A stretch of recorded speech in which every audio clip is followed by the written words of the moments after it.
ಇದೇ ದಿನಾಂಕ 16ರಂದು ಸಂಜೆ 5 ಗಂಟೆಗೆ 3000 ಮಠ ಹೈಸ್ಕೂಲ್ ಮೈದಾನದಲ್ಲಿ ನಡೆಯುವ ಕತ್ತಲನ್ನು ಹೋಗಲಾಡಿಸಿ ಬೆಳಕನ್ನು ಚಿಮ್ಮುವ ಬೆಳಕಿನ ಹಬ್ಬ ಆಕಾಶ ಬುಟ್ಟಿ ಹಬ್ಬದ ನಗರದ ಪತ್ರಿಕಾ ಭವನದಲ್ಲಿ ಆಯೋಜಕರು ಗೋಷ್ಠಿ ಏರ್ಪಡಿಸಿದ್ದರು. ಈ ಸಂದರ್ಭದಲ್ಲಿ ಕಾರ್ಯಕ್ರಮದ ಅಧ್ಯಕ್ಷರಾದ ರಾಜು ಜತಾರ್ಗರ್, ಬಿಜೆಪಿ ಮುಖಂಡರಾದ ಲಿಂಗರಾಜ್ ಪಾಟೀಲ್, ಮಿಥುನ್ ಚವ್ಹಾಣ್, ದೇವದಾಸ್ ಹಬೀಬ್, ದೀಪಕ್ ಜುತ್ತೂರಿ ಮುಂತಾದವರು ಉಪಸ್ಥಿತರಿದ್ದು ಮಾಹಿತಿಯನ್ನು ನೀಡಿದರು.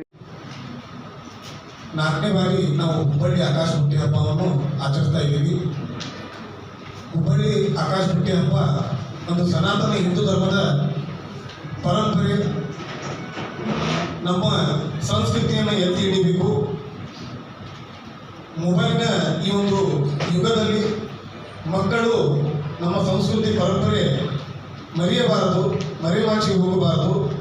ನಮ್ಮ ಮಕ್ಕಳನ್ನು ನಮ್ಮ ಎಲ್ಲ ಪರಂಪರೆ, ನಮ್ಮ ಸಂಸ್ಕೃತಿ, ನಮ್ಮ ದೇಶ ವಿಭಿನ್ನ ರೀತಿಯಿಂದ ಕೂಡಿರ್ತಕ್ಕಂಥ ದೇಶ ನಮ್ಮದು. ಆ ಸಂಸ್ಕೃತಿಯನ್ನು ಹೆಚ್ಚು ಮಕ್ಕಳಿಗೆ ನಾವು ತಿಳಿಸ್ಬೇಕಂತಕ್ಕಂಥ ಒಂದು ಸದಾ ಉದ್ದೇಶದಿಂದ ಹುಟ್ಟಿರ್ತಕ್ಕಂಥ ಹಬ್ಬ ಈ ಹುಬ್ಬಳ್ಳಿ ಆಕಾಶ ಬುಟ್ಟಿ ಹಬ್ಬ.